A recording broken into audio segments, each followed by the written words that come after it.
Welcome to the Maine Basketball Rankings Podcast. I am your host, basketball data nerd, Lucas McNelly. And today, we are doing the boys preseason poll. We already did the girls preseason poll. That went up on Monday. Got some really good reactions from that. Some question marks like, how are we so low? And I'm like, I don't know. Talk to your neighbors. Talk to the people in your school who didn't vote for you. So this is just for clarification's sake. This is a public poll. It's not a coach's poll. It's not a rankings. It's not my poll. It's not a computer thing. It's the people around the state went and voted. They ranked teams 1 through 8 in each region. And then we totaled the results, and Jay Baines and I went through it and just talked it out. And we're going to do the boys section coming up in a minute. But first, today's episode is brought to you by Vertical Raise, one of the largest fundraising platforms in the country, now proudly helping teams, clubs, and programs across Maine. With the Vertical Raise, your program can raise more money in less time. No selling, no collecting, just results from new uniforms and better equipment, do tournament trips, and every fundraising need in between. Vertical Raise has a variety of campaigns to make it happen. Your Maine reps, Christie and DChase, are both coaches who know what it takes to run a great program at any sport, club, or grade level, and they understand how important fundraising is to make it happen. Schedule a call or email today and see how Vertical Raise can take your fundraising to the next level. Okay, so like I said, boys preseason poll, we did the girls. We just put the call out online, go in, rate up to 8 teams, rank them 1 through 8 in each region, and then we total the results. Some people just went in and put their team first and bounced. Some people did all of the teams, put a lot of thought into it. And really, there was more thought put into it than I thought would be. So I think these are pretty good results. Yeah, Jay Baines is here, and we're going to talk through it. So let's get straight to that. But first, make sure you subscribe to this podcast wherever you're watching it. Facebook, YouTube, Spotify, wherever you're watching it. Subscribe, give it a review, like it, do all the things. Help out all the algorithm stuff because it really helps. Okay, so without further delay, here is Jay Baines. Jay, how you feeling so far? I'm warmer than I was an hour ago. There you go. I'm just trying to rub it into you because you don't have heat in your room. But colder. I gotta find a so this is the issue. The room I do this in is detached from the main heat source, and because we just have a wood stove because it's an old house, and so I gotta find a space heater that's silent. Is the trick, because the whole audio element. So if anyone knows of a space heater that's silent, like really actually silent, let me know. So as we said, part 1. Complain about these predictions in the comments. Mm-hmm. I want to apologize to everyone. Once I realized my background image and my whole thing was backwards for half of the first part, and then I fixed it. Was it? Yeah. Okay. All right. It's like, why is my hat backwards? Okay. Oh, you had flipped your video. I guess bad at technology. This is professional. I actually spent like 15 minutes trying to figure out what I want as a background image, and I was trying to find. Well, I wanted to picture the auditorium. Couldn't find a good one. Oh, yeah. Okay. And then I'm like, well, give me a picture of the Boston Garden. And then I came across this like old school 90s Alphond Cindy era. Okay, that's the Alphond. Okay. Where the place is absolutely packed. Yeah. Because it was Cindy. Yeah, I like it. What I've been doing is I'll like take a picture at a gym when it's empty, when I go to a different gym, and then I can sort of rotate through more football fields for football season. Nice. But now we're inside because basketball is here, and I'm still cold, but at least I'm less cold than I was on Saturday. I did the BAPST Oceanside Regional Final for boys soccer, and it was a 7 I heard that was a good game.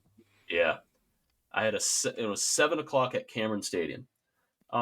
If you know Cameron Stadium, there's nothing that blocks the wind for like 3 blocks. Oh. So it was like 39 degrees, and I was freezing, and I'm like, you know what will make me warmer? If I just run more. I was gonna say, at least you're running. Yeah, I did over 8 miles just to at least stay you're not warm holding an iPhone and trying to hold it steady while your hands doing this. Well, So I've been battling a knee thing, so I'm not moving well, especially quick in direction. I'm running a lot, trying to get places, but like side to side, I don't want it just to buckle and have everything end. But I'm still running all this. I still get hit by the ball 3 times. 30 Nice. seconds and get hit by the ball. I'm just like, my God. I'm like, okay, drop ball. Here we go. Sorry. After the third time, it's like the boys were getting mad at me. I'm like, boys, I am the least athletic person on this field right now. Okay. Don't kick it to me. I don't want it. I have no good touch on either foot. Okay.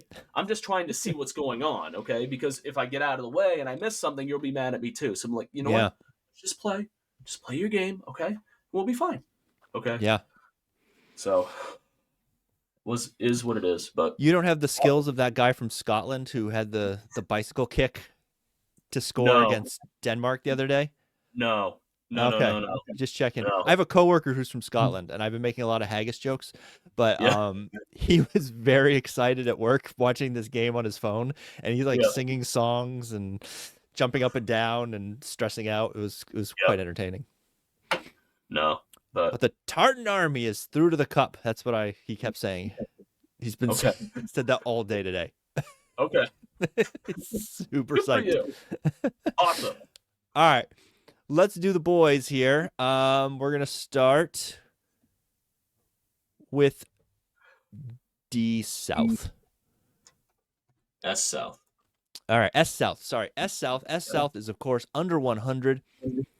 And we have number 1, no surprise, is Valley with Harry Lewis leading the way. They have 46 first-place votes and 1 8th-place vote. Forest Hills is second with 7 first-place votes. Greenville is third with 174 votes. No first-place votes. No faith that the Lakers, who have the best mascot and best logo in all of high school basketball, no first-place votes for them. But if we were voting on logos, they'd get all the first-place votes. Rangeley Lakes is third with 1 first-place vote. Then Temple, Pine Tree, Islesboro, and then the island teams, Vinyl Haven 8, North Haven 9. Vinyl Haven has 2 first-place votes. So Harry Lewis is still there. Yes, he was the MVP of the Invitational All-Star thing that Mackenzie Holmes' father put on last weekend. He was the MVP of the DS game, I think. Okay. He scored his 1,000th point as a sophomore. And Fisher Tewksbury is the name I was trying to think of is the other guy there who also scored his 1,000th point as a sophomore. I think in the same game. That wouldn't surprise me. So they lost to St. Dom's. Rest in peace. Who is not here. In the regional final. This isn't, if those players are back, we hear these names all this time. It's like, they're still here. Yeah, it's like, they were 8th graders when playing. I thought COVID years were gone now. I was like, how are you? It's like Joe Fignano, who played quarterback at Maine. He's in his 7th year, and he's still the starter at Connecticut. Nice. And I'm just like, how? They asked Jim Mora. It's like, how does he still have eligibility? And he's like, I don't know. Moving on. Forest Hills does have a Desjardins. So I don't know how many more there are. Yeah. But that is, so let me ask you this. Is there a last name that if you see it on the roster where you're more likely to go, I think we should guard that guy than Desjardins? Yep. Is that the number 1 in the draft of last names where you got to guard that guy even if you don't know anything about them? Blodgett would be good too. Blodgett, but there's not a lot of Blodgetts. No. There's a lot of Pelletiers, and they all seem to be good. Yeah. Desjardins, that'd probably be one. Flag. Allen was, you would guard a flag if you saw flag on the roster. I would guess, I think. Yeah. At this point, the new addition. So we'll see. It's nice. The small schools have their own division now, and so you don't get the schools that were quote unquote relegated. So there's no St. Dom's, there's no Wiscasset, there's no Telstar in the sponge anymore. Well, look at I believe 3 of the 4. Maybe St. Dom's was there by enrollment, but like a Telstar, they were there by enrollment. Yeah.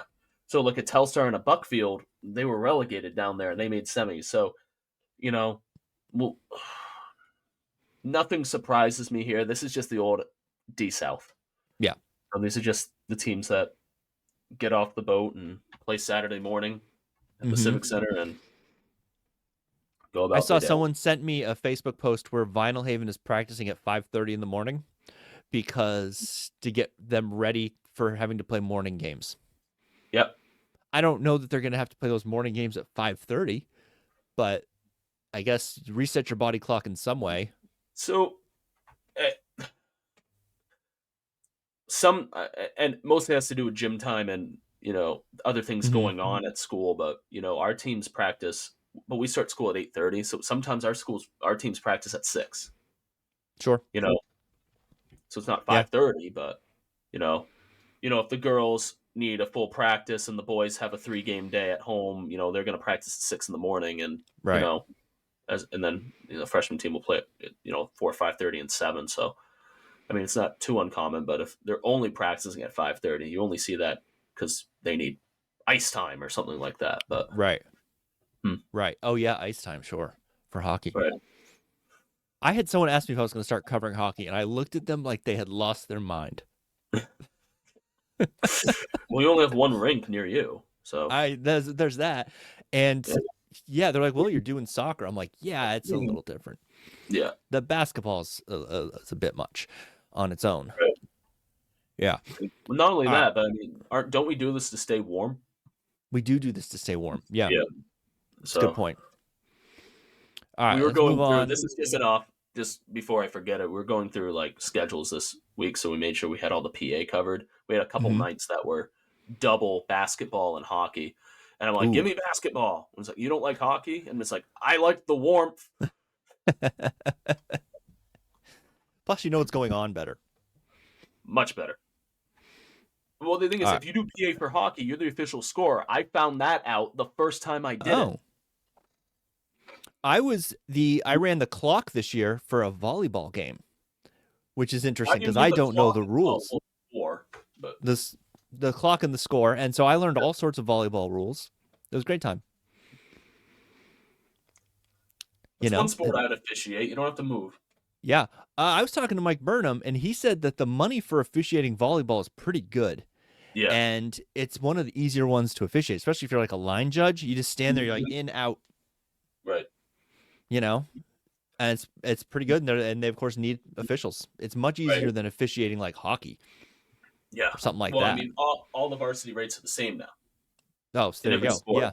So it's the same money as hockey to do volleyball and just stand there and go, yeah, that one's in. Yep. We should get that Hawkeye technology for yeah, that's what we need. So we can clap like in tennis. Well, they were talking about replay in soccer now because there was that goal that bounced off a tire or something and got disallowed. I will not comment on that. Were you doing that game? No. No, but I heard all of it. I'm sure you did. All right, let's move north. North. Katahdin is your one with 35 first place votes. Jonesport Beals has 6 first place votes. Easton has 5. Washburn is the 4. They have 5. Wisdom has 3. Shed has 4. Van Buren is the 7. Ashland is the 8. Deer Isle Stonington is the 9. And East Grand is the 10. So Katahdin was in the regional final last year. They were the only D North semifinal team that is now in S. So that's not overly surprising. Jonesport Beals made the tournament, lost to Central Rustic, and then Easton is always in the tournament. They're just, kind of your mainstays. It'll be interesting to see like a Washburn and Wisdom has had some success, getting to a semifinal. We haven't seen a lot of Washburn in the past. I mean, since the Mitch Worcester days, really. Shed's always competitive down east, and then kind of the rest of the bunch to finish out. So, again, there's no crossover between the down east teams and the county teams. So, those, how many are in the county? 1, 2, 3, 4, 5, 6. So they'll or 7. So they'll kind of see each other and kind of pound on each other. It'll be interesting to see, like, how does a Jonesport Beals, who plays mostly a Down East schedule and mostly a Class D schedule, can they get the points and the wins to get To to stay up 2? there. Was it Jonesport Beals last year who they had like a tie for the 8 seed? No, And hold on. they had I have to the bracket. have It that was tiebreaker. Washburn Yeah, and Wisdom. and the winner gets to drive to Jonesport Beals on like a Tuesday, Yes. like 4.5 hours each way. Yeah, it was a pure heel point tie. So, And that's like one where you're like, if you're the parent, you're like, Johnny, I love you, but I kind of hope you guys lose this game. yeah, they did a neutral site too. I think they played Did they it at really? Van Buren. Yeah. Oh, for the tiebreaker. Yeah. Yeah. But then So you still got to go to Jonesport Beals. Like, oh my gosh. no easy way to get there. Yeah. Although, Old Orchard girls soccer played Madawaska in a playoff game this year. So I think they cut the distance. I think they played in Holton to, reduce Just the make it a travel. little better. I think that if it's over a number of miles, it should just be a neutral site automatically. Yeah. Because people are like, Yeah. well, we earned that game. And like, did you really earn that home game, that 8-9 home game? Yeah.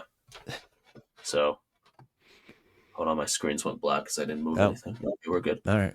All right. Anything jump out at you here? Not really. It's just be interesting to see, can Jonesport Beals benefit from a primarily D schedule and take advantage of that and get the points they need to even get in the top 4, because they might play that tough schedule and they end up being 8-10, but they might be 8-10 in the 5. So we'll see. All right, let's move on now, and I'll just add the reminder that we did in part 1 that S is going to start a week early. So yeah, be warned. All right, D South. Monmouth is first with 20 first place votes. Mount Abram is second with 15. Madison has 9. Richmond is 4th. Boothbay is 5th. OOB is 6. Carabec 7. NYA 8. Telstar 9. Buckfield 10. Searsport 12. And Wiscasset Searsport 11. Wiscasset 12. And I think this is the first region we've had where everyone has a first place vote. Okay. So, spoiler, not everyone's going to be in first place contention, but they've all got a vote. So Mount Abram and Monmouth met in the regional final. Right. Mount Abram did win it all. Madison made a semi last year. Wasn't that a dramatic regional final with like controversy? It was so or was late. that the semifinal that had the controversy?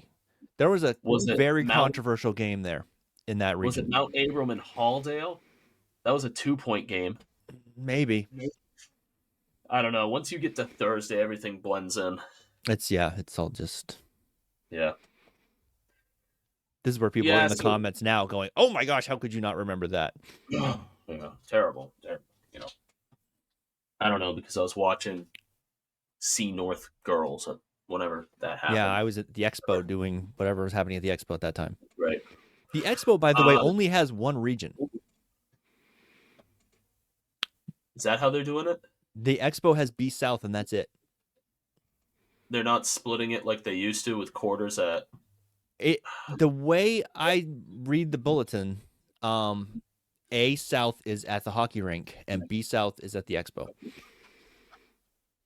I have the bulletin right here. It says South A and B, Expo, and Cross Insurance Arena. Oh, did they change that? So I'm wondering if they're going back to the old model with the quarters at the Expo and then they move over. Like they used to. So I would assume. Oh wait, I'm looking at state championships. South A and B. Oh yeah, they did change it. For a while it did say that it was like just B South was at the Expo. Huh. All right. Oh, I haven't seen tourney schedules yet either, so yeah, I think this is all a little bit in flux because they're trying to figure out the new system and the new website, which I heard some good things about the new website. Apparently, it's much easier to get things fixed. Yeah. So that's what I was told. And if you have Uh, any, I was also told if you have any suggestions for features that might be doable, to let past them know. champions, put it back. They're all gone. Oh yeah, they're working on that. They're working on Okay. the archives and stuff like that. You can always go to Frank Spanky, Right. and just maybe not on your work Well, computer. when you're yeah, yeah. Um. So, but I was trying to find soccer stuff and it wasn't there. So, Right. there's no Frank Spanky soccer, unfortunately. That's a shame. Um. Well, actually, the Maine soccer coaches has done a lot of history projects, so I had to dig through that. Anyway, yeah, I don't really see a ton of surprises here. Monmouth won the state title 2 years ago. Mount Abram won it last year. Seemed to be in a collision course for that. Um, yeah, it's. I mean, this is what we would look to see as C South. It's now D Mm-hmm. South. Um, It's C so South with its head chopped off. right, pretty much. So I guess maybe they're playing Saturday morning. Maybe. Augusta. So easier to make those games when there's no boat. But yeah, so I mean, you'd think it would be a 2-team race. It does look like it's a 2-team race. And Mount Abram. I keep saying that Mount Abram was so good in that state game. Man, were they good? yeah, So they kind of took Madanaucook to the woodshed there. So and people, I mean, Madison's got those 9 first place votes, so there might be something there. That might be a spoiler. right. And then you never know who It's in just that an area like that I don't know. yeah, Kind of out my realm. Kind of no man's land coverage wise too. Unfortunately, but it's like a Sun Journal special. yeah, Mandel would exactly. know all about this. Right. All right, Okay. let's move to D North. Mm-hmm. Bangor Christian at 24 first place votes. Madawaska with what is it, Quinn Pelletier? Yes. He's Madawaska, right? Yep. Okay. He's now in the 9th grade, correct? Yeah. Yeah, He's 9th grade. officially Okay. in high school. Officially in high school. All right. They're second with 23 first place votes. Machias has 12 first place votes. Hodgdon has 4. Skank is your 5 seed. Fort Fairfield is 6. Central Aristic 7. Woodland 8. Penobscot Valley 9. Stearns 10th. Lee Academy 11th. Southern Aristic 12th. Piscataquis 13. Penquis Valley 14. And Guag is 15th. Is that the lowest Southern Aristic has been in forever? Yeah, but then they were in that 5th tier. Now they're in a 4th tier, so it's a little different. So they're one of the smallest, if not the smallest school in Class D right now. Mm-hmm. So, but going for the top. So look at Bangor Christian last year, a lot back. Mm-hmm. 2 years removed from a state title. They lost to Skank in the semifinal. They were a 4 seed last year. So that doesn't surprise me. Maybe hedging a little bit with Madawaska. I was impressed by them last year. I can only imagine Pelletier is better than he was as an 8th grader. Mm-hmm. Machias was a 2 seed last year, and lost in overtime to Callis in a Class C quarter. So, Hodgdon, that's a good team. I remember that they lost to Fort Kent last year. They've always been competitive, and they'll compete with the teams up in the county. Skank has a tough schedule. That was primary. They were a Class D school, but they were playing primary C schedule. Most of those schools on their schedule are kind of in this division now. So, and Fort Fairfield, similar to Hodgdon, they're always competitive coming out of the county. So no major surprises here. No one's going to see Madawaska other than Hodgdon and Fort and Central. So Central Realistic also. Last year, I want to say they were. It might have been 10-8 or something like that, but they were a 3 seed. Right. Might have had them in our Cinderella. That sounds right. That was Griffin so long ago. Yeah, Griffin Jarrett's coaching them, I think, still. Is he? So, Okay. but yeah, so it's like those counties. There's not a lot of crossover. So the Madawaska's, the Hodgtons, the Forts, Central Rustic, they're all going to play amongst themselves, and then probably fill out with some of the S teams in that kind of a Rustic League schedule. So Madawaska still might be a mystery to us once we get to There'll be February. a big league pass team because people want to see Pelletier. Right. So, yeah. I think my nephew said he guarded Pelletier in a summer thing and it didn't go well. I can imagine that would be the case. He was not psyched about the experience, if I remember correctly. No. Side note, because I have to go up to the county for work. I want to say the second week of the season, and it's like I go up on a Monday, I teach a class on a Tuesday, and I'm just like, there has to be a game. There has to be a good game. Yeah. So I'm looking through. It's a Monday, so it's the first Monday of the season, and there is one doubleheader up there. So I'm going to go to Hodgton at Washburn for a pair. I can. This is how the Stacks Index was created for situations like this, where. So I've always thought it would be great content for you. Okay. Do a county trip. Okay. I want to do a county trip. My brother and I have talked about it. Yeah. Because he has a hunting camp up there that he's winterizing. Okay. So, like in, what town is it in? I think it's in Dyer Brook or Island Falls. I think it's an island. It's in one of the two. Yeah. Because that's where our other hunting camp is in Dyer Brook. Okay. And I don't know if his that's winterized and you can actually get to in the winter, because it's not like, you don't have to hike to it. Right. It's the one, if you saw my film Upcountry, it's in it for like a minute, that hunting camp. Which is on Tubi. You should watch it on Tubi, or don't watch it. Just play it on Tubi and then go to work. Nice. And then, because let the ads run. Just let all the ads play. It's great. That's what any independent filmmaker wants from you, is for you to watch their movie on an ad-supported service, so it bumps all those numbers up. Right. It's perfect. And it's not a free plug because it's your show. Yeah, exactly. It's just a shameless plug. Just a shameless plug. Yeah, I definitely want to do a county trip and go for a weekend. Let's get to see, because I might have some ideas. Okay. All right, we'll get to see. Yeah, we'll go to the south. Again, South. Who's in south? It's Spruce Mountain. Scott Bessie and crew. Kai Dower, I think. Is that his name? Kai? Yeah, Kai Dower. I think he's a dark horse Mr. Basketball maybe finalist. He's very good. I think he's a senior this year. So they have 22 first place votes. Miranda Cook has 9. Halldale has 5. Mount View has 4. They're back in the south, as we mentioned in the girls thing. Winslow has 5. Dirigo is in 6th. Then Waynfleet, Wells, Winthrop is the 9. Mountain Valley the 10. Oak Hill the 11.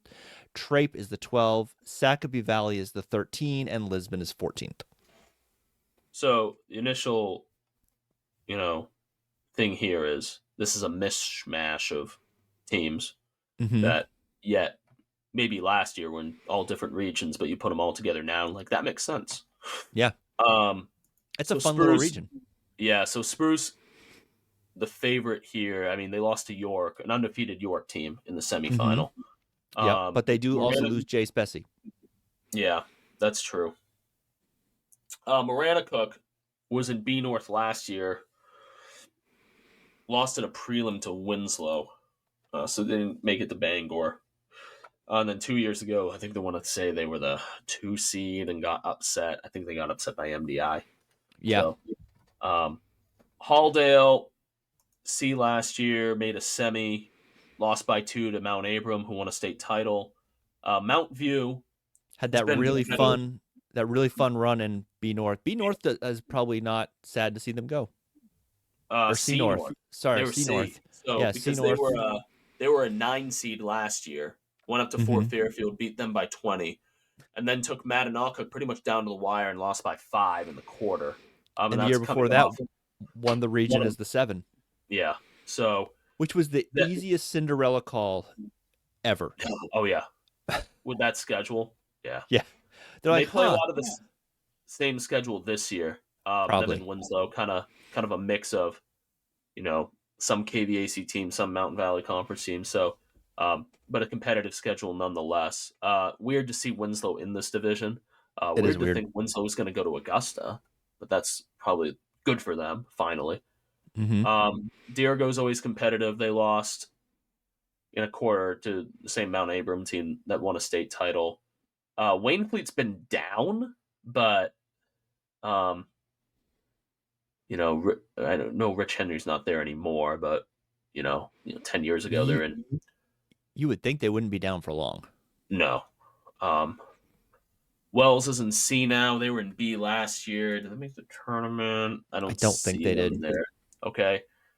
Weird to see like a Winthrop in a 9 spot, but Mm-hmm. uh, they kind of had a rock fight against Monmouth in the quarter. What, 32-29? Yikes. Um, and then Mountain Valley. So you have a lot of MVC schools in this bunch. Um, I don't know how much crossover there is outside of the league, but at least they can keep a lot of the points within the league there. Mm-hmm. Um, I think the schools like a Trape and a Sockopee and a Waynefleet coming out of the Western Maine Conference are kind of at a disadvantage there. Well, it's because they're playing a more of a B schedule, and Yep. they might not get the wins to get in. But then they might be harder in the tournament. Right. So I mean, it's a 6-1, half the dozen the other.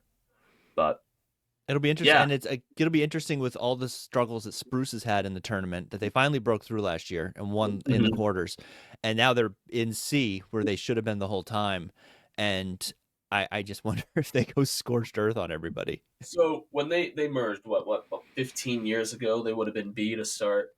That They sounds right. and then when they went to 5 classes, they were in B. Mm-hmm. So I think this is the first time they're actually going to Augusta, which is a little different. Really? Oh, as Yeah, Spruce Mountain, you're saying? as Spruce. So I know as J they played in Augusta. or Livermore, yeah, Yeah. yeah. So yeah, C South's always fun. Um, it always draws well too. Yeah. Those C games when I was there, the past couple times I've gone to the state finals. Maybe it was two Well, years ago, but that and place was they're all just kind of around Augusta. None of those right. drives seem like all that No, difficult. who has the worst drive? Trape up the turnpike. I mean, Yeah. maybe Right. a Sockopee because you have to go through the woods, but everyone has a. I can only imagine like a Winslow Miranda Cook game at the Augusta Civic Center that's not going to draw poorly. No, no, So that'd be an entertaining matchup. I'm guessing there'll be a lot of soups, salads, and such sold at that. Fingers and fries. Fingers and $10. All right, Yeah, we moving on? sure. All right. C North, there's Caribou, your defending Class B champions, with 36 first place votes. Matt Knockhook has 18 first place votes. Then Fort Kent has 9. They lost their best player, Jeffers, I think his name is. I'm so bad at names, but he went prep.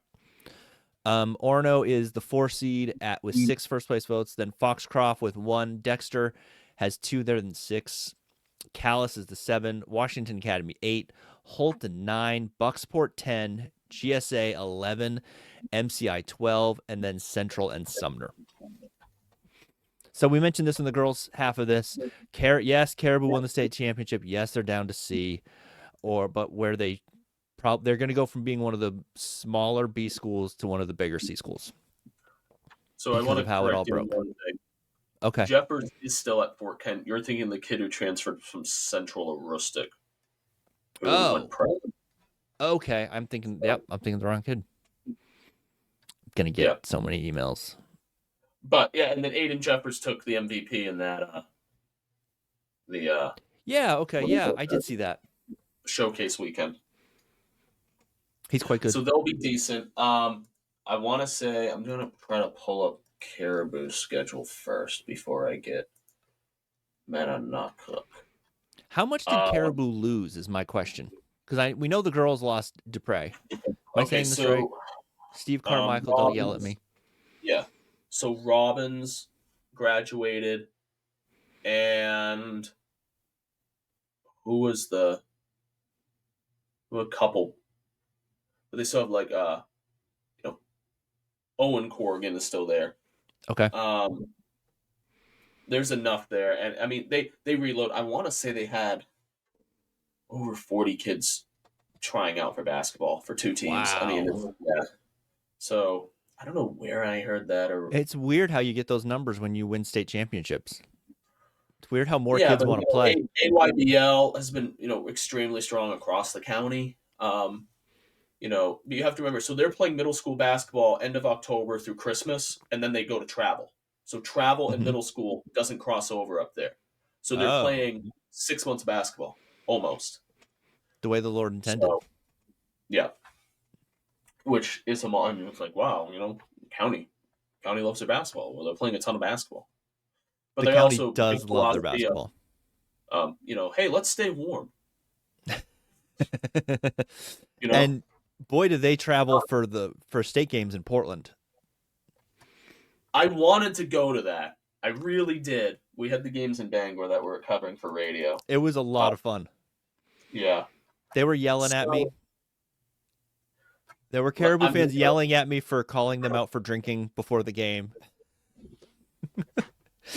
But they weren't actually mad at me. They were just yelling and making sure I could hear them. They're nice. They're nice. Yeah, they're fun. So on this segue, okay? Okay. January 3rd, Mattanock goes to Caribou. Ooh. Varsity doubleheader. Oh. Yeah. What day of the week is that? That's a Saturday. Oh, Mattanock Caribou varsity doubleheader. Yeah. So with my job, yep, we work 4 9s. We work Monday through Thursday we work 8 to 5, which is why I'm drinking an energy drink here, because today was also the day we print the paper, and so Wednesdays are brutal. And then Friday we work until noon. So, which has been super helpful in getting to football games. Right. So if I were to do a road trip up north, I could leave at like 12:15. Or catch a Friday game somewhere. Yep. Or get all the way up there and catch a Friday game in the county. Right. In theory. Well, that's how the schedule works out quite well for that. Right. It's a lot of good games. Well, so it's like same goes. So Mattanock, they're doing Fort Kent on Friday. Okay, Caribou on Saturday. Oh, that's interesting. So they're going it back to back. Interesting. But I was looking at it because I'm just like, well, I like to go in a county, just go up for a day or something like that, and I can't make it up when our teams go up there. So I'm like, oh, Mattanock. Try to find the good game. Right. And I've never been to Caribou's gym.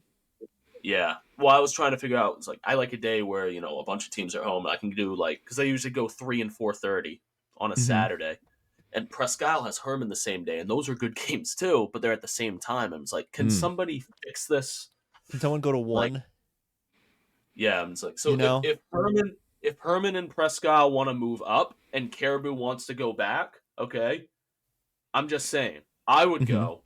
I'd convince you to go. Uh-huh. And then, the amount of digital content, we could do a live podcast with Stevie. Oh, I like that idea. Yeah. So, but Steve's going to be on this podcast pretty soon. Yeah.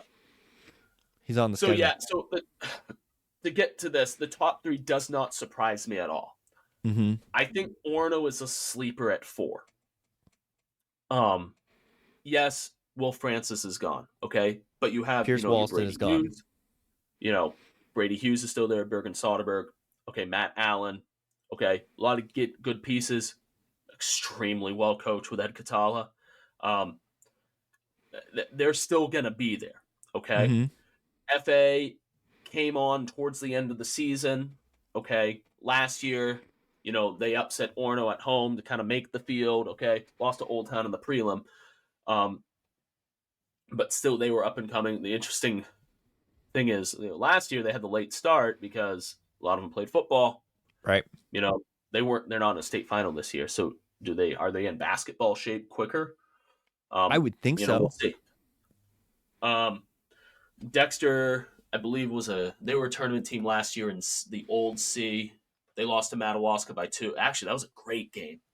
Was that the 40-point game? No, that was the regional final. The one they lost. The 40 points was in a loss. Lost. Yeah, he scored 40 points in an 81-71 loss. It was just. I remember when fun. word of that hit Portland, everyone went, "I'm sorry, what happened?" Yeah, 81-71. He's how old? Yeah. Callis made a semi last year. It's still Callis. Again, basketball community. WA, was B last year, but it was like I think they went 7-11 and finished last, just because the teams they beat was nothing. They had no heel points. Yeah. Did I tell you the field hockey story I heard about heel points? No. From Paula Roberts when she was the Lincoln Academy field hockey coach. They went 11-1-2 in field hockey, and this is like in the 90s when there was no internet. Missed the playoffs. Wow. At 11-1-2, and she had to call the team and tell them all that they missed the playoffs. Wow. Wow. That's a fun conversation. Yep. So the benefit here, I believe, you have these top 4 teams all play each other. I don't know if maybe Orono. Let me check Orono. Orono might not play them all twice. They like to play. If they play twice. That's kind of how they. That's their thing. But I'm not sure if Orono plays Fort Kent. Maybe not. Caribou does. Mattanock does. Caribou does play the other of those top 4. So, Mattanock and Caribou, they do meet once right before Christmas too. Okay. I was looking at that. I'm just like, can I see Caribou play? Like, I want to see those games. Unfortunately, we're home that day too, so we can't really make it work. But yeah, so you have to go to the home games. I can skip. I can go to whatever. Yeah. When you do, I know. Well, but our home schedule is so front loaded. 11 of the 18 are in December. Oh wow! So 7 in January, nothing in February. Wow, that's a weird schedule. Yeah, December's busy. Yeah. So kind of the collision course. I really want to see how Mattanock does on a back-to-back. So, and again, I mean, those girls' games will be good too. So maybe you can just you'd be the, Mattanock network for a second and their beat reporter. You guys in Lincoln up there, would love it. They would. Yeah. They would. All right, let's go. Where are we going now? B South. B South. Boom. Rigged. Stolen election. So TJ Maines told me he thought they were the Madomic was the favorites, and I was like, really? Because Gabe Lash has a lot to lose, and Rocco DePazzi has a lot to lose, and Christian Schulman. But Madomic is the one here. 23 first place votes. York is 2 with 4 first place votes. Then Oceanside's 3. Greeley is 4th with 6 votes. Yarmouth, GNG, Lincoln Academy is 7th. Levitt is 8th. Cape Elizabeth is 9th. Already I have notes. Lake Region is 10th. Freeport is Poland is 11th. Freeport is 12th. Morse is 13th. Freiburg is 14th, and Marshwood is 15th. Yep. I have thoughts. See, I saw 3/4 of that Madomic York game. Okay. Before I head to Augusta. So what did York some graduate? Context for the Madomic York game. York did have the MVP of the weekend tournament, Reese McDonald. Yeah, right. So I do not doubt they're the 2 here, or a top 3 team at least. The story, and I'm not saying this, we always say that sometimes the most important thing to have in the tournament is your health. Yeah. I ran into Nick DePatsy at Hannaford like 3 days after that regional final, and he sounded like death. And more so than he normally does, because just from yelling, and he said, yeah, the whole team's been sick. Like the flu has just been ricocheting around the locker room all tourney week, which explains a lot. So there's that. They still should have won that game, but sometimes the most important thing is to have your team get sick during prelim week. They made it interesting in the fourth quarter after I left. Maybe it was my fault. I mean, they were right there. Yeah. So they could have won that game. So Jay left. He's my favorite, so it's his fault. Okay. So. Yeah, exactly. So they do have Mason Wen still. And when I talked to Matt Regan, the York coach, after the regional final, he said our game plan wasn't to shut down Lash, it was to shut down Wen, because they thought he was the head of the snake, and that makes a lot of sense. You could make an argument that he'll probably be a Mr. Basketball semifinalist. Right.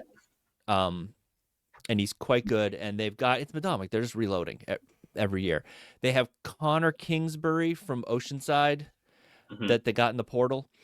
And they have a kid Malachi from Camden who didn't play last year. And then they've got Owen Dosty and Adonlin and their usual collection of pieces. They have a star kid again, So looking at this, I'm not surprised. Greeley is interesting. Yarmouth is interesting. G&G, that Patnude would have graduated, right? He was a senior? Yeah. Yeah. Lincoln Academy, I know we can't bet on these things officially, but I would take Lincoln Academy to finish below Levitt for a large amount of money. And this is going to get me in a lot of trouble at Hannaford around here. So the Lincoln Academy thing, Mick LaBelle and I were talking about this the other day. They return 47 points from last year. Not a game. Total. Yeah. 47 total points, which the last time I can remember something like that was when Lake Region had 12 seniors on their team, and the next year just completely bottomed out because, geez. And, the argument then is, well, their JV team went undefeated, but still, that's a lot of varsity minutes out the door. Yeah. You might say all of the varsity minutes out the door. Right. And then Levitt, it's going to take him a month, Right. But Levitt is, I was talking to Hathaway about them, and they have, I think, the entire starting lineup back. Okay. So, and they were pretty young last year and feisty. So, they should be fine. But yeah, it might take them a minute to get into basketball shape. Well, Hathaway too. So, yeah. He's a little busy this week too. He's a little busy. Same thing with Greeley, and I don't know how many football players Greeley has, but boy, that football team is good. That Class C game is going to be awesome. Yeah, is that? And by the time this comes out, it might be over. I don't remember. By the time people hear this, that game's going to be over, and we'll know. Well, I hope you all enjoyed it. I hope both teams had fun. I hear it was a great game. Yeah, it was great. Awesome. I wonder here if Oceanside's a little high, if they're up there on reputation. Yeah, I mean, are people stuffing the ballot box and stuff in spite of you? Could be. I did see one ballot that just said Oceanside 1, Madomic 2, and nothing else. Okay. It was like the first one that came in. Okay. Well, we'll see. I mean, when I was like, well, this is going to go well. But 23 of the whatever it is votes. I mean, that's seemed to be a consensus there. Yeah, I mean, Oceanside, the only reason not to denigrate on them, is that they didn't do well in the Coney League this summer. And they lost Jackson K to Coney. They lost two, I think they were both starters, Kingsbury to Madomic and Jackson K to Coney this year. So Okay. That's some talent out the door. They lost what's the kid that went to Belfast? Was it another Ripley? It was a Ripley, yeah. Trevin Yeah. Ripley went to Yeah. Belfast. So, and the Galleys aren't there, although they have another Galley kid, and you're not going to believe this, but he can shoot.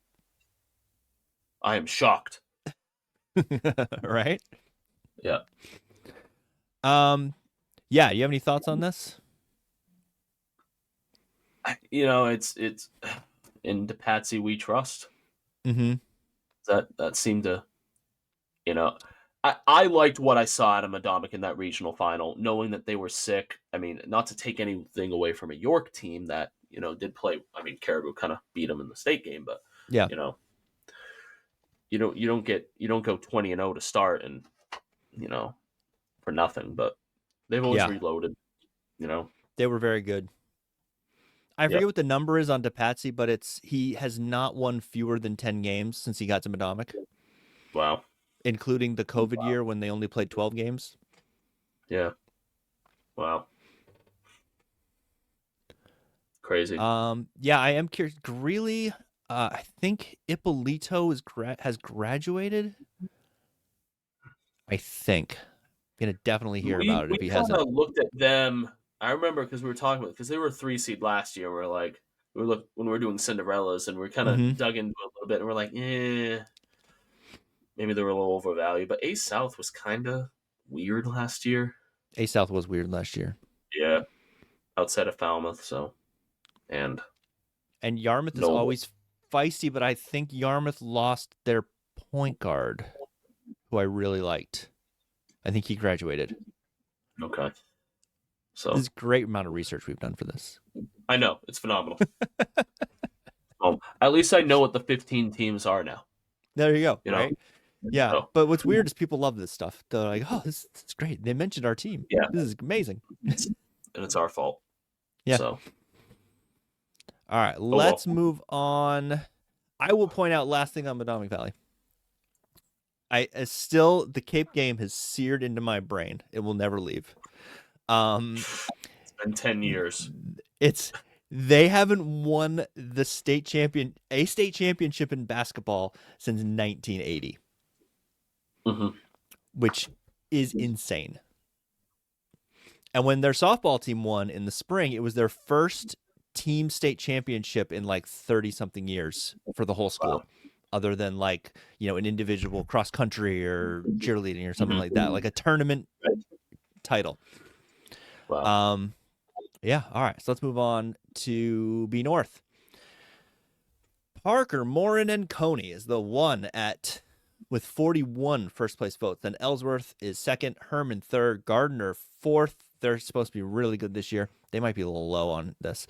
MDI fifth, Lawrence sixth, Presque Isle seventh, Belfast 8th, Old Town 9th, Nokomis 10th, John Bapps 11th, Erskine 12th, and Waterville 13th. But with a first place vote. So let's talk Coney. Okay, Park Moore Company. I think of all what we've looked at, across, boys, girls, each region, I think this is the one that I can definitively say, yes, they are the favorite. Yeah. It'll be interesting to see how they get there coming off of football. If it is a slow start, they don't have what you would consider to be the best schedule. But they might have the best freshmen. Yeah. And I've heard from a number of people that this is the best freshman class, boys and girls, in the history of the state. Okay. A couple of different people have told me that. Wow. So that alone is something to look forward to. Yeah, let me just pull up Coney's schedule, see if the whole thing's there now. Is it here? Okay. So, yeah, I mean, if you look at the vote breakdown here, it's Coney is pretty clearly the one, and then it looks like Ellsworth, Herman, Gardner pretty evenly split the second place votes. Yeah, so Ellsworth was a 2 last year. They lost to Old Town in the quarter. Herman, what did Herman do last year? They lost to Orono in their quarterfinal. Gardner gave Hamden everything they could handle last year in that A North quarter. Mike Mandel thinks this is the best Gardner team since they went to a regional final. Like, geez, what year was that? 04? Something like that. When did they play Yarmouth in the state game? 12. Oh, It was at the was that? auditorium. I don't Yeah, remember. But he said he thinks it's their best yeah. team in a very long time. MDI with James Witham and company. They were a 4 seed last year. They were a semifinal team last year. I don't know a ton about Lawrence. They didn't make I the don't either. tournament last year in A. The team that I think is the best in the Big East and is my sleeper is, I think Prescall's grotesquely underrated here. They had a great summer. Okay. They graduate one player. Okay. And they have one of the best coaches in the state. So I really like, yes, okay, they lost. Dylan's their coach now, right? Dylan's there, yeah. Yeah. So, and I get to see them, first Saturday when they come to OT. But, you look at a team that I thought was much better than their record last year. They were an 11 seed, lost to Herman in a prelim. Mm-hmm. But,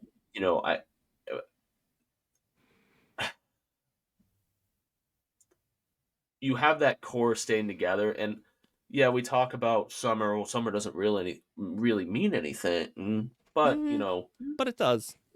I mean, I think they won, a couple different tournaments. The Lincoln tournament, that area, we had a bunch of teams in the area who played in that from across the state. I want to say Caribou was there too, and MA. So I see that. I think Presque Isle is a top 4 team, probably a top 2 team out of the Big East. Definitely. Belfast, what did they do?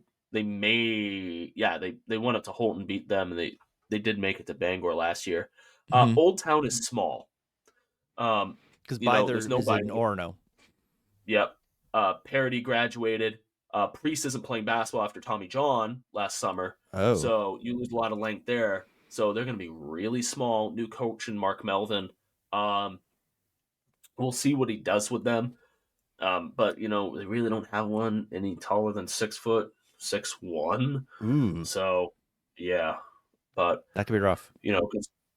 Clausen is, both the grasses are kind of in that, same height, but good guard play. Will be interesting to see, can their secondary scoring become their primary scoring? And how, defensively, it's like, are you going to try to get up and down the floor? I mean, you got to be able to shoot the basketball to do that. Or are you going to kind of ground and pound, make it a rock fight, and make it absolutely disgusting, and be painful that way and be pestery. So it'll be interesting to see there. Babs, of course, will shoot threes until the day is done. And then they'll shoot more threes at the crack of dawn. And then Erskine Well, that sounds I think fun.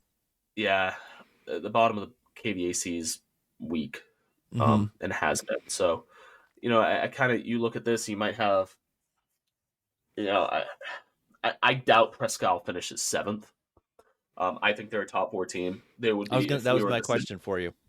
Are they a top 4? Yeah, I think they're top 4, and I think when we get to February, they would still be my Cinderella. Interesting. Just because Kingsbury's proven it at 2 different places. Give me a low seed. Just get me to Bangor, and we'll go deep. He did. Took Presque Isle, out of a 7 spot to a semi. Once, if not twice. Did it with Easton, with the Easton boys, 10 years ago, and then the Central Rustic girls out of a 16 won a state title. So, but I'm interested to see. I think definitely Coney Gardner probably your top 2. And it'll be interesting to see how a Herman, who has a ton of size and brings mostly everybody back from last year, but they at times struggled to score the basketball too. Ellsworth's a little bit of a mystery. They were a 2 seed There are some pieces back. I couldn't remember who was a junior and who was a senior last year. So, Right. But but Ellsworth has the benefit of can you get a Brewer once out of the 2 times and steal those points? Prescott has the benefit of having Caribou and Fort Kent, who's worth points. So again, there's not a ton of crossover between the Big East and the KVAC. So really, the crossovers you do have, you're gonna have to be reliant on with your help points. So I think those Coney Gardner regular season games will be a lot of fun. Yeah. Yeah, when are those? Because they don't like each other very much. No.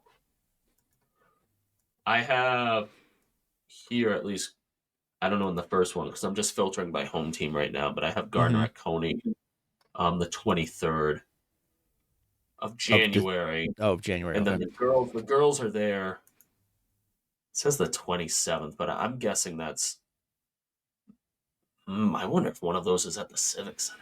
I wouldn't give up a Gardner game to go to the Civic Center. But we'll see. Yeah, so those are probably the 2 monster matchups in the KVAC, and I want to say both teams play Madomic and Oceanside. Maybe a think so. once. Yeah, I think so. They might be in different regions, but there's a lot of points if they can swing points one side of the line to the other. If you're in the Big East, you're kind of rooting for Oceanside and Madomic on that regard. But yeah, you would be. Yeah, unless Coney's so far out in front that you're going for everybody's playing for second place. Yeah, so I see what? So Coney also has Camden once. Oh, those will be good. Yeah, once. Erskine once, Gardner twice. When does Coney play Camden? I think it's the 18th of December. Ooh. Yep.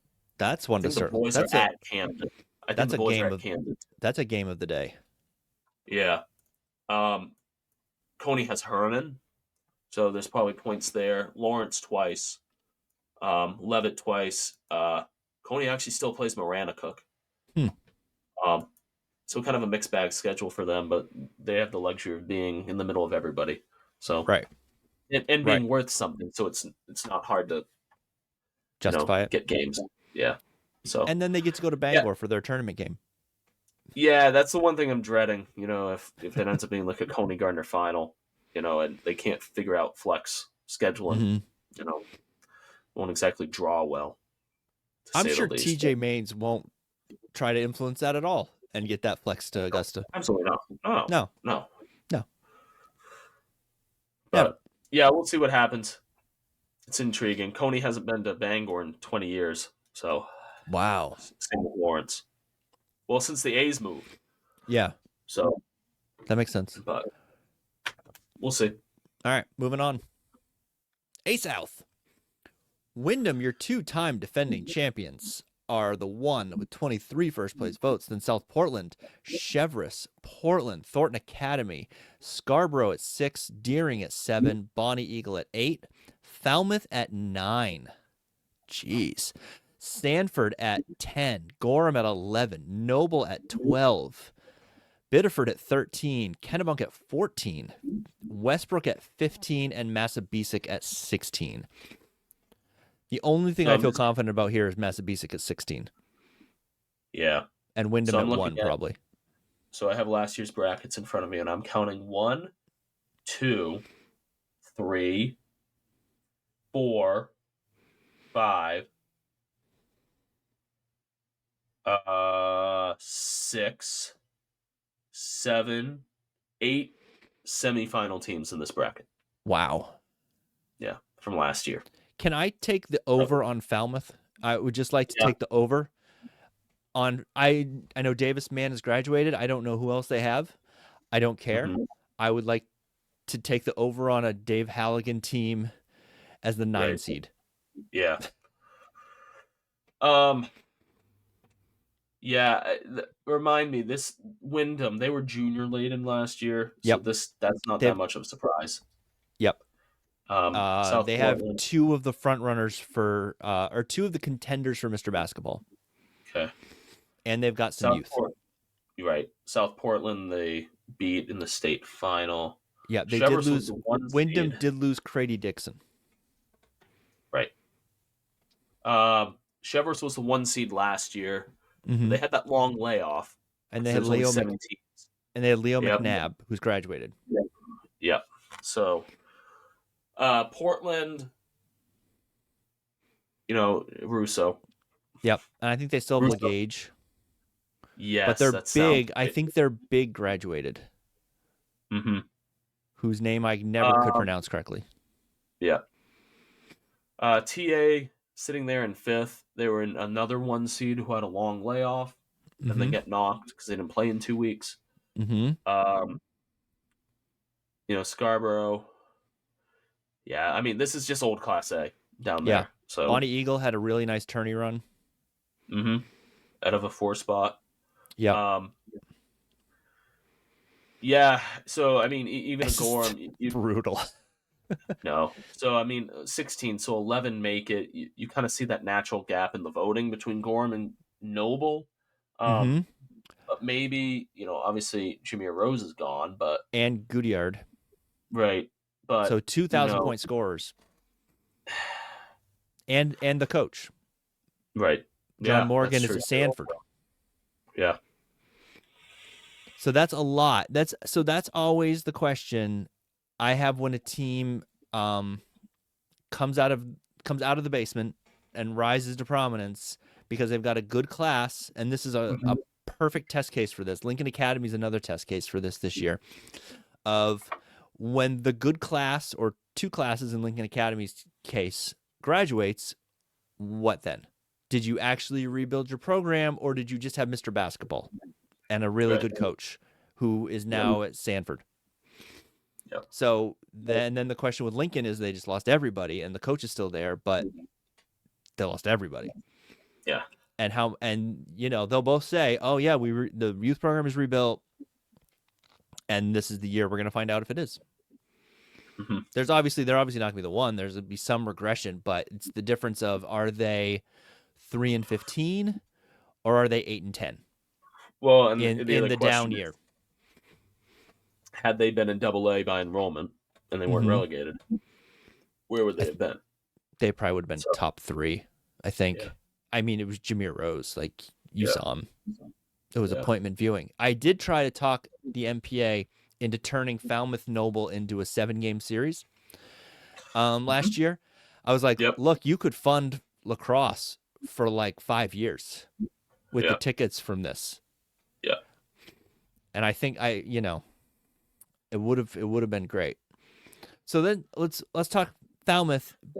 Falmouth had a 7-game series against Messalonsky going to overtime. So, there you go. Being downtown, forcing it that way. Falmouth brings me to one of my favorite questions. Why are we still doing Mr. Basketball like this?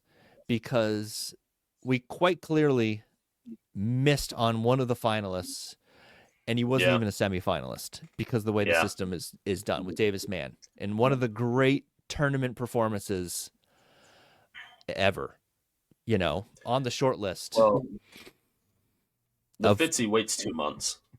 They do wait 2 months. I don't know why. I don't know. But do they wait till after the season's done? Fitzy? To get all the votes Mr. Basketball. I don't know why it takes them so long.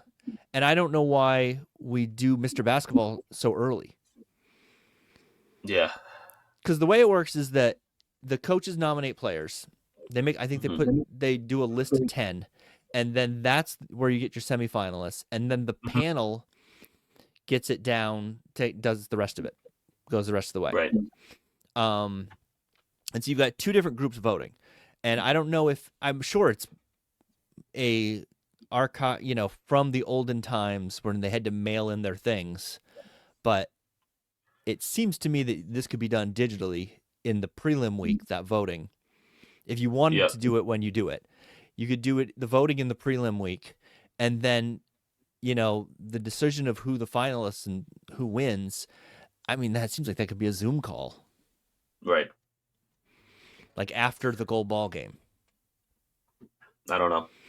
Because there's really no argument that, Jameer Rose was the right call, but obviously Davis Mann should have been one of the finalists.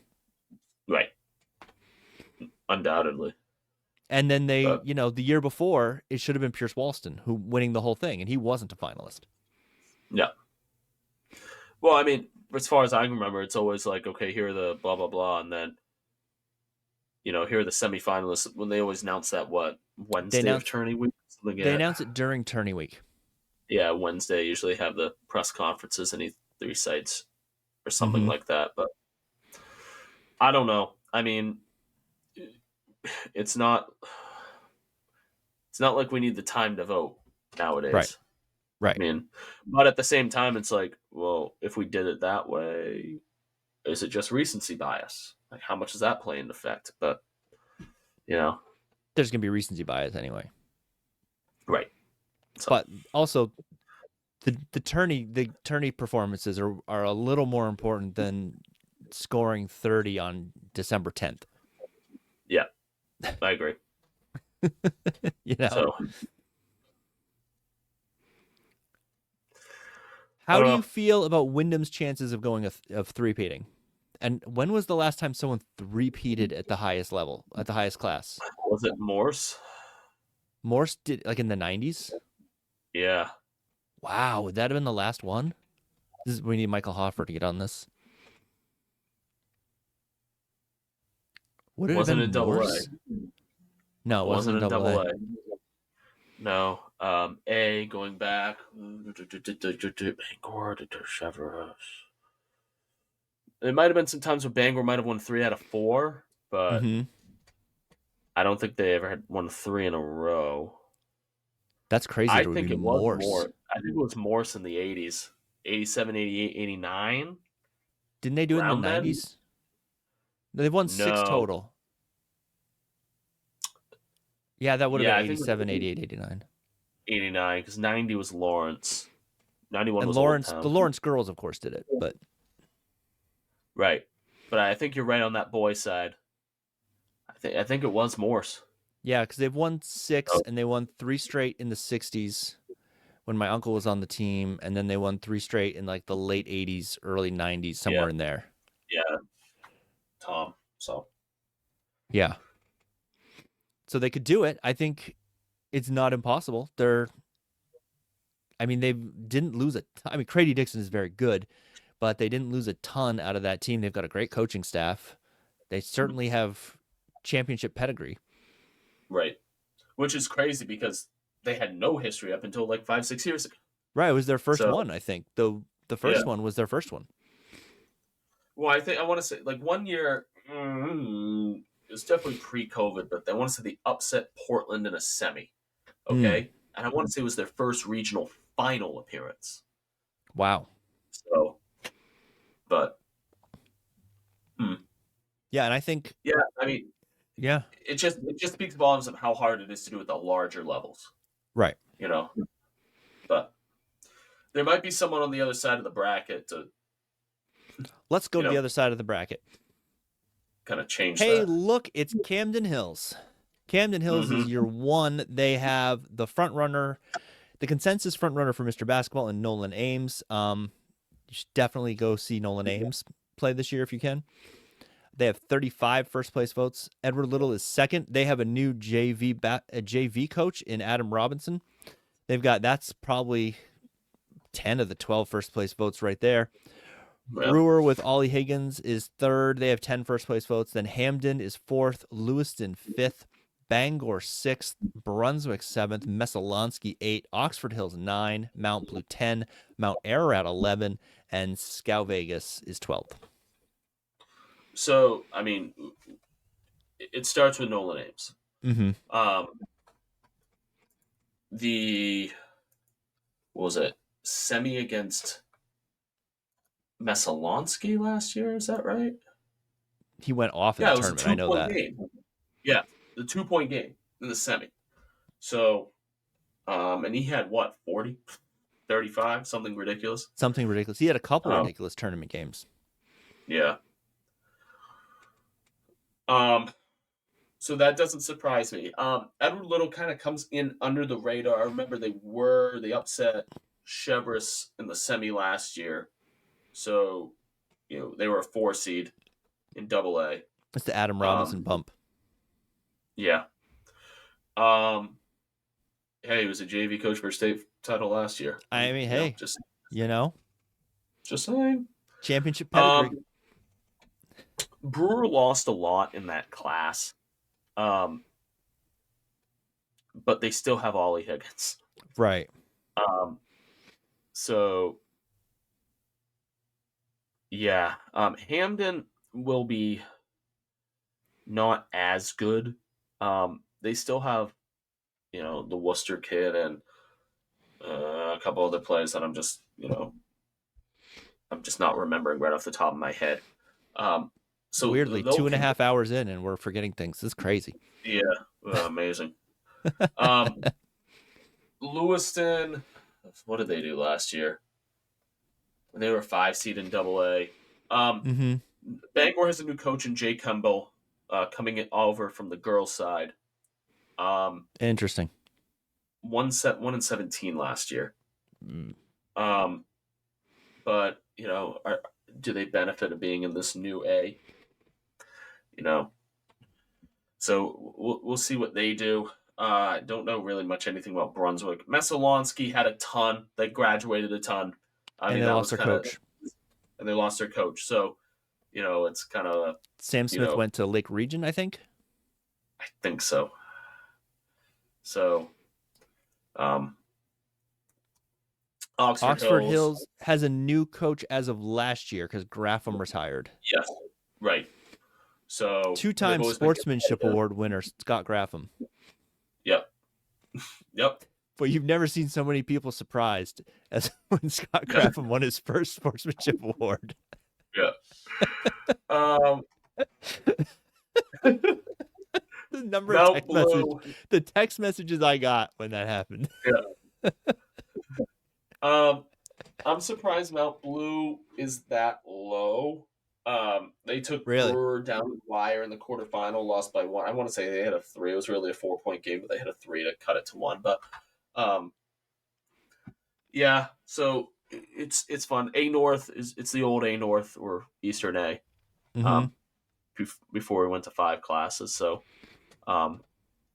it's so much better than AA. Yeah. I think people are going to get like 3 weeks into the season and be like, "Oh, this is so much better." Right. So much better. Yeah. So I think it starts and ends with Nolan Ames, and then we go from there. They've got a pretty good supporting cast too. Yeah. Yeah. I want to say they come up. Actually, they're at Hamden the 9th of December, which I won't be able to make. That's too bad. And they either won or finished second. They were in the final of the Coney League tournament. Okay. This summer, which I always think is a pretty decent indicator. It's the summer, and you never know if everybody's there. But people tend to. I think people take the Coney League one pretty seriously. Yeah. So yeah, I mean, I'm intrigued to see what Edward Little does. I want to see the surrounding pieces. Around Higgins and Brewer. And, Hamden still has Bartlett. So, yeah. This feels like Camden Hills is the sure thing. And then there's a bunch of teams with question marks that could be really interesting. Yeah. I mean, I'm looking at, I think you probably, I would even say, I just don't know anything about Ararat. Because they're in A South. So they're kind of, yeah, I mean, usually even the AA North teams, we see them through Bangor. So we were familiar with them, but they were down south. And I don't know if Ararat made the tournament last year. They didn't. So there's that. But it might be another situation, like on the girls' side, it might be like, 10 teams fighting for 8 spots. So, but, we'll see. I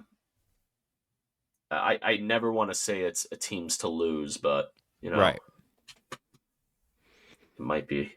Nolan Ames, I've seen Nolan Ames a number of times, and he's as close to the real deal. Yep. As there is, I would say. What's his story next year? I don't know.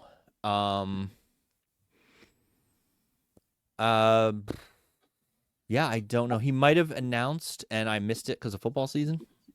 That's entirely possible. I'll probably find out because I just saw his father. It'll be in the comments. Yeah, it'll be in the comments. Put it in the comments. I just saw his father at the state game, I think, at the football game. I think he was there. So did you do both 8-man games? Yeah. And then I went to the Levitt Herman game, which was just in Lewiston. So, like, if you're already up in Auburn, you might as well go over to Lewiston. And we missed the first quarter. It was like Andrew Hart jumped over, Joe Bailey jumped over somebody else. I forget who. And it was just like, well, we're here. We might as well do it. Right. So let me ask you this. I was thinking about this while I was freezing my hands off doing football. So normally in previous years when I would do a basketball game, I would do stats on my iPad, so I would have all the stats to then write about it in the newsletter. And I'm wondering if this year I should do more like I do football with video. I would do video. And do video highlights because I can just get the stats out of the book. Right. I would do more video. Yeah. You can monetize that. I can monetize that and maybe someone gets in a fight in the stands. That's always fun. Right. Buzzer beaters, stuff like that. Yeah. Well, because if you're doing one stats for one team the whole season, then that's something else. Yeah. For tourney week, I would do the stats too. Right. You don't need me. No one needs me doing video during tourney week. No. But yeah, I mean, really, the stats during the regular season, they were more for me than anybody else. So, I think you're better off, kind of just parking yourself underneath and getting highlights that way. Mostly because when I get all, I'm just sitting there doing this, I'm like, ooh, yeah, not digging through live stats that way. So right, and I can monetize it, like you said, and Facebook and Twitter or YouTube and all that. I'm trying to get the YouTube up to monetization as well. Right. So smash that subscribe button. One kid, whoever's in the video, the kid will just share it, and share. Mark Callan talked me into getting on the TikTok because that's where the kids are. Like on the TikTok, whenever the Dexter game was, it was a little bit after that because I was talking to him there, and it's already over 700 followers. Okay. So yeah, I mock the TikTok. I do too, but you got to go where the people are. Because I call it the TikTok, and then kids get mad. Why are you calling it the TikTok? And I'm just like, because it's the TikTok. Okay. It's like, you don't get it. It's like, 6'7". I don't know. Does that make sense? It's not a thing. It's stupid. Yeah. It's insanely stupid. But it's also harmless. I know it is harmless, but I call in adults in the world, grown-ups of the world, please ruin everything for the children. It's the only way we get through this. Exactly. What was it?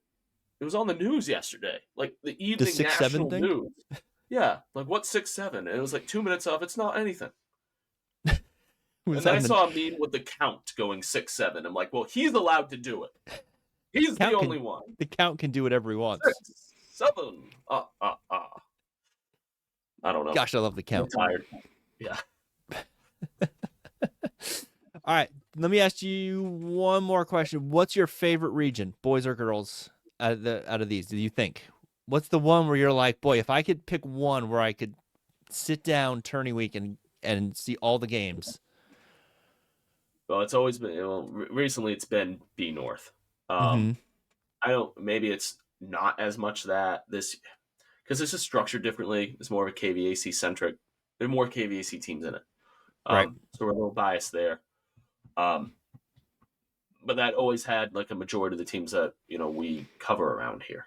So with the teams that we're most familiar with, and I just don't know how deep it is this year compared to previous years past. Both C's are intriguing. For multiple reasons. Yeah, I mean, if I had to sit down, I mean, A North girls is actually A girls both sides. I can just pick one. I'm just gonna say B North because the kids at school are gonna kill me. So I think I would have to go A South. yeah. A South, just especially girls, just seems like brutal beyond belief. So, but it'll be fun. I mean, those games will probably get like that one Friday, Saturday, those time slots like they used to, over the weekend at the Expo. At least probably, I'm guessing the quarterfinal is going to be the Expo. Makes sense. Yeah, I would assume so because I think I saw something announced for the arena that Saturday. So I would assume it's probably the way. You think they'll do? You think they'll do A South on Friday night? I think so. I mean, that's what they were doing, right? Yeah. Well, I don't know. B at the Expo, B South was Friday night. Maybe I don't know. I mean, I haven't seen anything. I mean, it's just different, but we're not as busy because there's no AA. But no, but yeah, I guess if I had to pick a region to be north, somehow, some way, the kids are gonna see this and they're just like, "Oh, you didn't give us enough credit." They'll see it on the TikTok. Yeah, they'll see it on the TikTok. Yeah, just like Baines doesn't believe in us. I can just hear it in girls' practice right now. How they're yelling, "Baines doesn't believe in you." Using that against me. He thinks you're 6'7". He doesn't know what it means, but he thinks you're 6'7". Yeah. Please no. I don't know. All right. I mean, these kids already make fun of me. They call me Unk at school. I'm like, we're done with that. Oh, that's rough. That's rough. Bad. So. Oh well. All right. I hope you enjoyed the 2-part podcast. Yeah, that's got to be 2 parts now. We're over 2.5 hours. All right. This has been great. You want to plug anything while we're here? No. Okay, great. No, I want to plug.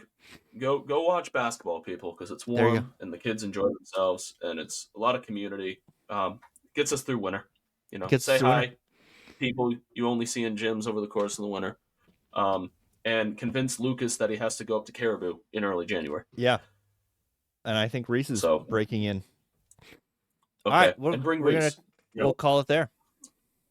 Okay, sounds good. All right, thanks a bunch. Okay, that's the show. Thanks to Jay. We had to cut that up into 2 parts because it went, I think, an hour and a half, something like that. Or when we recorded, like 2.5 hours. It went 2.5 hours. Probably could have gone longer, but we were getting a little loopy at the end there. But it's always fun when Jay comes on the show. Coming up on the show, we have the Wins Draft that is coming out, I think, Monday evening. We're going to do it as a YouTube premiere, just like we did with this one and with the girls preseason poll, because that seemed to do pretty well. So if you haven't already subscribed to YouTube, make sure you subscribe to YouTube. The Wins Draft, we did this last year. It was very popular. Mike Mandel, Tyler Cruz, and Adam Robinson, who bounced, but because we've already recorded it. And I'm recording the intro now for this one. Anyway, so a great time, as always. Some really good picks. A lot of teams, really good teams, didn't get picked. So you want to make sure you watch that on Monday when it comes out. So then if your team is one of the teams that didn't get picked, you can complain. And I am very sympathetic to your complaints. But hey, we only picked so many teams. There's a lot of really, really good programs in the state. All right, so that's going to do it for the show. Until next time. This has been a production of MaineBasketballRankings.com, your source for the most comprehensive coverage of Maine high school basketball from Ashland to York and everywhere in between. This podcast is available wherever you listen to podcasts and a bunch of places you don't. If you enjoy this, please leave a nice review because it really does help out with the algorithms. Tell your friends, tell your enemies. Thanks for watching.